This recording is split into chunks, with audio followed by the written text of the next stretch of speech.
दोस्तों आजकल खबरें ऑन करें तो हर तरफ एक ही खबर देखने को मिलती है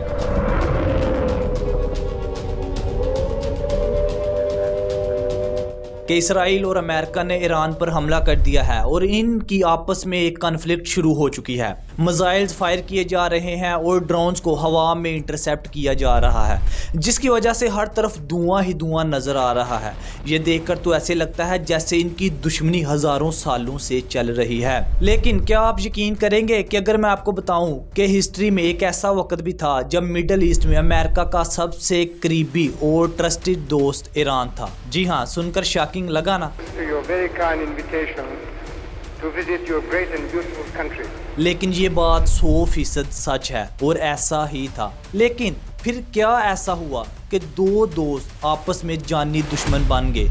इनके दरमियान ऐसा क्या हुआ? और आज की वीडियो में हम इस पूरी हिस्ट्री को डिटेल के साथ समझेंगे और मैं आज की वीडियो में आपको बताऊंगा 1970 से लेकर 2020 तक के वो तमाम वाक़यात जिनकी वजह से आज ये जंग चल रही है। नाज़रीन, ये कहानी शुरू होती है 1970 की दहाई से। तब ईरान में कोई इस्लामिक गवर्नमेंट या उनका कोई भी सुप्रीम लीडर नहीं था। तब ईरान में एक बंदे की हुकूमत थी जिसे कहा जाता था Shah of Iran, Mohammad Reza Pahlavi, जो अमेरिका का बहुत मजबूत अलाय था।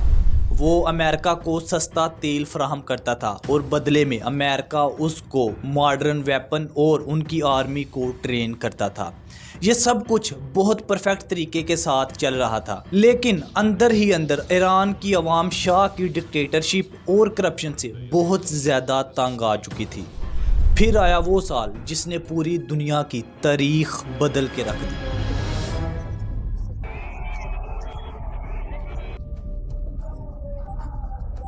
जी हाँ नाज़रीन, सन 1979 ईरान में सबसे बड़ा रेजोल्यूशन आया। ईरान की अवाम शाह के ख़िलाफ़ सड़कों पर आ गई और देखते ही देखते ये मजमा लाखों लोगों में बदल गया और शाह को जान बचाकर अमेरिका भागना पड़ा। लेकिन असली टर्निंग पॉइंट तब आया जब नवंबर 1979 में एक ऐसा इवेंट हुआ जिसने अमेरिका को हिला के रख दिया। ईरान के कुछ रेडिकल स्टूडेंट्स ने तेहरान में मौजूद अमेरिकन एम्बेसी पर दावा बोल दिया। एम्बेसी की दीवारें फैलाकर अमेरिका के 52 डिप्लोमेट्स को होस्टेज बना लिया। नाजरीन, आप इमेजिन करें, दुनिया की सुपर पावर, सबसे बड़ा मुल्क, उसके 52 होस्टेज किसी दूसरे मुल्क में हो और वो कुछ कर ना सके। अमेरिका इससे पहले कभी इतना बेबस नहीं हुआ था। ये होस्टेज क्राइसिस 444 दिन तक कायम रहा और अमेरिका में सिर्फ एक ही खबर चलती थी, इन होस्टेज की। इस इंसिडेंट की वजह से ईरान और अमेरिका का रिलेशन हमेशा के लिए ख़त्म हो गया, जो आज तक वैसे दोबारा बहाल ना हो सका। नाजरीन, फिर टाइम आता है 1980 की दहाई का।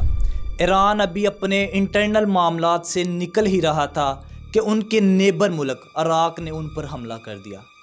तब इराक का लीडर सद्दाम हुसैन था। अमेरिका बज़ाहिर यही शो कर रहा था कि उनको इस जंग से कोई लेना देना नहीं, वो इस जंग में इंटरफेयर नहीं करना चाहते।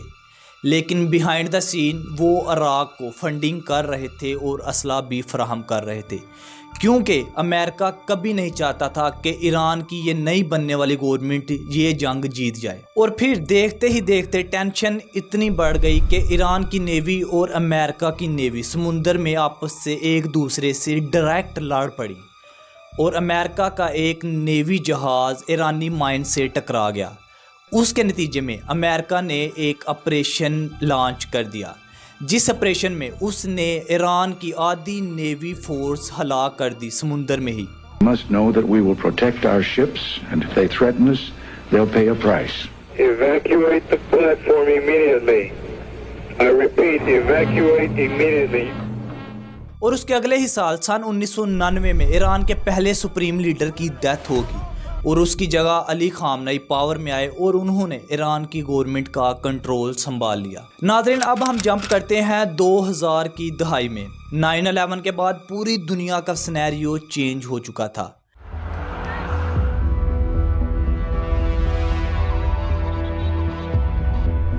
अमेरिका का एक नया सदर बनता है जॉर्ज डब्ल्यू बुश। 2002 में George W Bush American president ने अपनी एक फेमस स्पीच में ईरान, इराक और नॉर्थ कोरिया को एवल ऑफ एक्सिस का लक़ब दिया, यानी बुराई का महवर। and their terrorist allies constitute an axis of evil, arming to threaten the peace of the world. और फिर इसी साल एक बहुत बड़ा इंकशाफ हुआ जिसने पूरी दुनिया की नींदें हराम कर दी।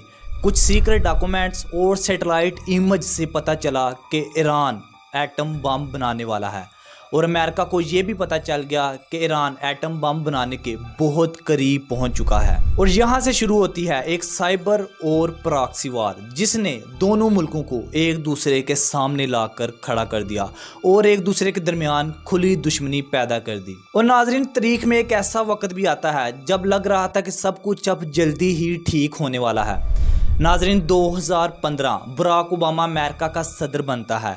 ईरान, यूरोप और अमेरिका के दरमियान एक न्यूक्लियर डील साइन होती है। ईरान ये वादा करता है कि वो अपने न्यूक्लियर प्रोग्राम को लिमिटेड कर देगा और कभी भी एटम नहीं बनाएगा, और बदले में अमेरिका ने जो पाबंदियां लगाई हैं ईरान पर वो ख़त्म करेगा, जिसकी वजह से ईरान की इकानमी तबाह हुई थी। नाजरीन, लेकिन ये खुशी ज़्यादा देर तक कायम ना रह सकी। सन 2018 में डोनाल्ड ट्रंप का कहना था कि ये डील बहुत ही ज़्यादा कमज़ोर है। वो ईरान पर दोबारा प्रेशर डालना शुरू करते हैं और पहले से ज़्यादा पाबंदियां लगा देते हैं, जिसकी वजह से ईरान की इकानमी एक दफ़ा दोबारा तबाह बर्बाद हो जाती है। My fellow Americans, today I want to update the world on our efforts to prevent Iran from acquiring a nuclear weapon.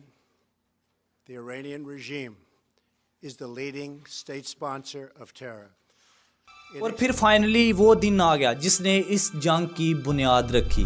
3 जनवरी 2020 जब एक अमेरिकन ड्रोन ने बगदाद एयरपोर्ट के बाहर सड़क पर एक कॉन्वॉय को टारगेट किया, और इस स्ट्राइक में ईरान के सबसे powerful military commander general Qasem Soleimani मारे गए। नाजरीन, ये कोई आम इंसान नहीं था।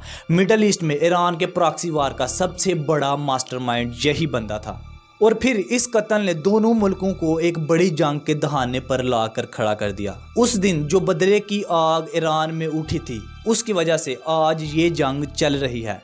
नाजरीन, आज हमने आपको बताई 1970 से लेके 2020 के दरमियान की वो स्टोरी जिसकी वजह से 2 दोस्त 2 दुश्मनों में बदल गए।